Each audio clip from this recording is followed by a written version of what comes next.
भूपेंद्र सिंह हुड्डा पर गुटबाजी के आरोप लगाकर विधानसभा चुनाव से पहले किरण चौधरी अपनी बेटी श्रुति चौधरी संग भारतीय जनता पार्टी में मान सम्मान के साथ शामिल तो हुए।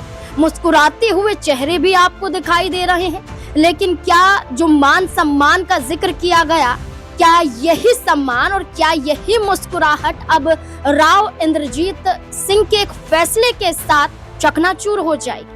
हम नहीं कहते कि राव इंद्रजीत सिंह ने कोई फैसला लिया, लेकिन उनके जरिए कई बड़े दाव यहाँ पर आजमाने की चर्चा चल रही है। कहा जा रहा है कि भारतीय जनता पार्टी की वो पॉलिसी जिसके जरिए एक ही परिवार से एक ही चेहरा और एक ही पद, लेकिन भारतीय जनता पार्टी ने कई राज्यों में अपनी ही पॉलिसी को तोड़ा भी है और सबसे ज्यादा हमने इसका उदाहरण हरियाणा में देखा। ना सिर्फ परिवारवाद भाजपा में राव इंद्रजीत सिंह के जरिए देखा गया, बल्कि किरण चौधरी के जरिए भी देखा गया। जहां राव इंद्रजीत सिंह केंद्रीय राज्य मंत्री, तो वहीं उनकी बेटी आरती राव सिंह स्वास्थ्य मंत्री का जिम्मा संभालती हैं। पहली बार विधानसभा का चुनाव अकेली से लड़ती हैं और जीत कर दिखाती हैं। किसके सहारे? सिर्फ अपने पिता राव इंद्रजीत सिंह के सहारे। लेकिन किरण चौधरी ने भूपेंद्र सिंह हुड्डा पर आरोप लगाया कि लोकसभा चुनाव में उनकी बेटी का टिकट काटा गया, उनकी बेटी को चुनाव नहीं लड़ने दिया गया, सिर्फ और सिर्फ अपने खेमे के लोगों को आगे करने के लिए। किरण चौधरी ने फौरन भारतीय जनता पार्टी का दामन थामने का विचार बनाया और बीजेपी ने एक लड्डू भी दिया कि चलिए अब आपको राज्यसभा सांसद बना देते हैं, जबकि इसका विरोध कुलदीप बिश्नोई ने भी किया था।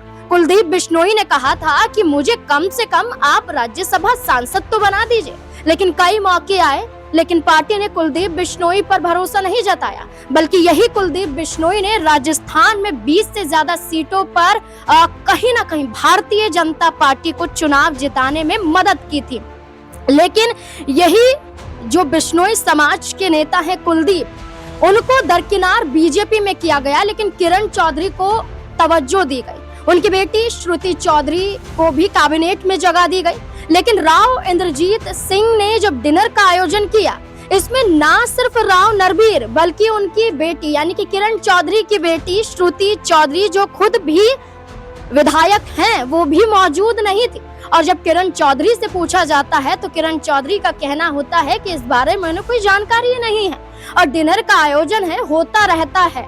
अब राव इंद्रजीत सिंह का अपने ही समर्थकों के साथ डिनर करना ये मामूली सी बात तो नजर नहीं आती है। तो क्या अब किरण चौधरी को बेचैनियां शुरू हो जाएंगी कि बीजेपी में या बीजेपी सत्ता में रह भी पाएगी या फिर नहीं?